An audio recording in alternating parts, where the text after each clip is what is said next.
How is it going, everyone? We are coming up on an absolutely hectic schedule of a big JRPG release after big JRPG release, and one that has been a long time coming. We've been looking forward to it for years and years. Is the major Granblue Fantasy release over here stateside, the big JRPG in Granblue Fantasy Relink. We've been following this game for seemingly 6 or 7 years at this point, and it is finally out in just a few short weeks. And in this video, I want to give you guys an overview of the key information that you need to know before you spend your $60 on Granblue Fantasy Relink. Now, there are a couple of other additions that are available. We'll go through those as well and give you guys the full breakdown. And again, everything that you need to know before you drop your money. Now, before we get into this video, I just want to ask you guys, please like this video and do leave a comment with your thoughts. It really does help out the channel a lot, and it is much appreciated. Now, first of all, before we get into anything, the easiest way to know if you're gonna like this game, or at least just get a taste of it, go check out the Granblue Fantasy Relink demo that is available right now on the PlayStation Store, available on PS4 and PS5, and you can have a taste of the game for yourself. And the demo itself actually does include a little bit of content for you to get into. It has the introduction of the story component, you have a tutorial mode, and the quest section as well. So check that out, a little bit of content for you to try out of the game and see whether or not you want to drop the 60 bucks on first-hand experience. But obviously, the demo is just a taste of what the overall game is gonna give you. Granblue Fantasy Story, the events of Relink takes place in the Skydome, where islands are guarded by powerful creatures known as primal beasts, and winds carry tales of a secretive organization known as the Church of Avia. Through their adventures, the protagonists unveil a web of intrigue reaching far beyond the borders and engage in a battle for the fate of the Sky Realm itself.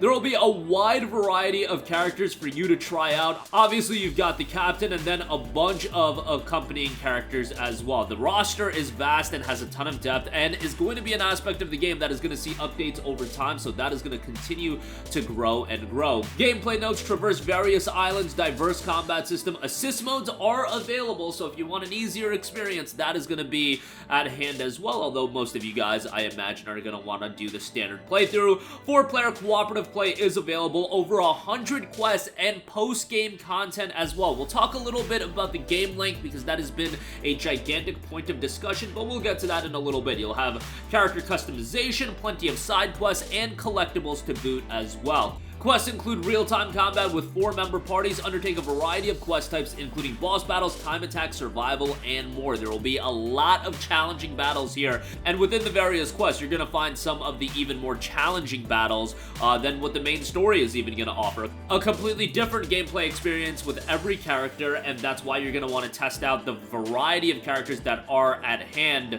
and see which one of their gameplay style clicks with you the most. Unite as one with your team through powerful link attacks as well, and perform skybound arts in succession to activate chambers. Character customizations has you unlock mastery nodes to learn new skills and power up your stats. Characters can assign up to 4 skills at a time to utilize in battle. Various weapons and sigils can be equipped on each character, combine their traits, and customize a loadout to match your playstyle. As I mentioned, if you do want to take out some of the depth, there is an assist mode where you can perform combos with a single button, auto heal, auto guard, and auto dash, unleash skills, skybound arts, and link attacks with when conditions are met, and assisted map navigation. Look, that's something that I'm happy is in the game, and it makes games more accessible to a wider audience. But if you're watching our videos and watching a video about this game, I don't know if you're the type of person to take on assist mode, but that is available. And then there's a full-on assist mode, which is going to make it super accessible. Full assist mode provides an accessible option for players who still want to enjoy the game's content. All actions are performed automatically. All you need to do is move the stick. The entirety of the game's story can be played using this mode as well. The game is a grand adventure in the skies. Form a party of 4 from a diverse roster of Skyfarers and slash or shoot or hex your way to victory against treacherous foes in an action RPG. And while the main story is going to be at focus for a lot of people, a lot of the longevity of the game is going to come from the 4-player cooperative play and the various quests that you're going to get into. The gameplay itself has you engage in real-time combat. And remember that Platinum Games initially was working on the games. They do a lot of fast-paced action titles, and a lot of that shines through in Granblue Fantasy Relink. Even with side games at the helm, it's going to feature a party of 4 in a character-driven action RPG. Choose from a diverse roster of characters, each with their own unique weapons, skills, and combat styles. Teamwork will make the dream work in Granblue Fantasy Relink, with party-based mechanics such as link attacks and chain bursts to help you crush foes in spectacular fashion, tackle quests solo, or with the help of others for up to 4-player cooperative play, and take down treacherous foes to score rare loot to further enhance your gear. Every enemy and party formation has its own strengths and weaknesses. The key to victory lies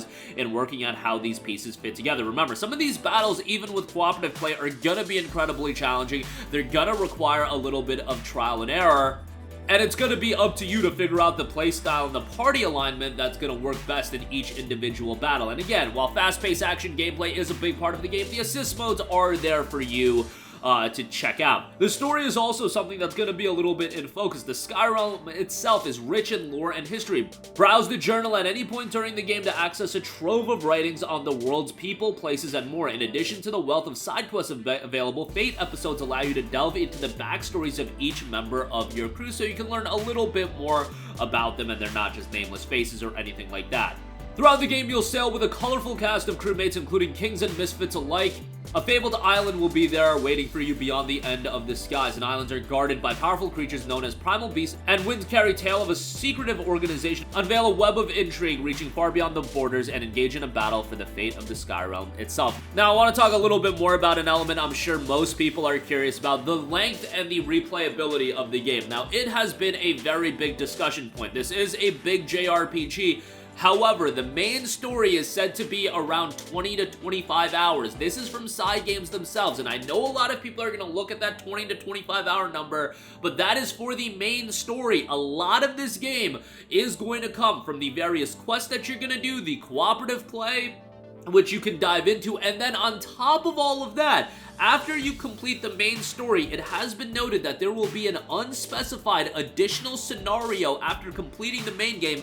Post-game content is going to be very, very abundant in this game. So yes, I know there's a lot of hyper-focusing on that 20-hour number, and a lot of people are getting pushed away.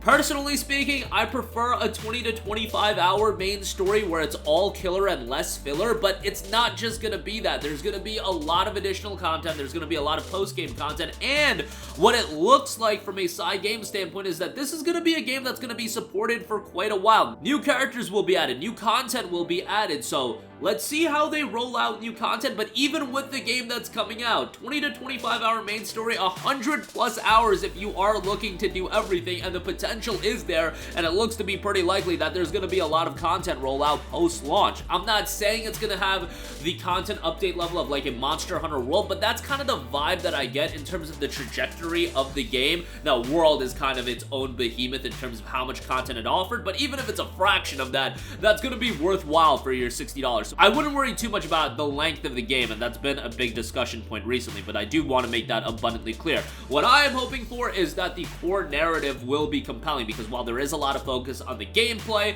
the various quests and boss monsters that you're going to fight, I also hope for a quality and compelling main storyline as well. A lot of the content and character updates will be coming throughout the rest of 2024, but the initial wave will feature a wide variety of characters and a good amount of content that I think is going to be well worth your $60. Now, that $60 is going to be if you do get the base game. The base game will include Granblue Fantasy Relink, and then you'll also get a pre-order bonus of a Relink pack. I should also note, if you do buy this game digitally, while the release date that you'll see online is February the 1st, if you buy it digitally, you get access to the game on January 29th. Now, this isn't a you buy the special edition and there's an early access gimmick attached to it. No, it's the standard edition as well. You'll get to play it 3 days early, and given that a little game called Persona 3 Reload is coming out a few days after, maybe you want a little bit of time and extra time to play Relink, and then you can jump into P3R. You're probably going to be juggling both, but you get the idea.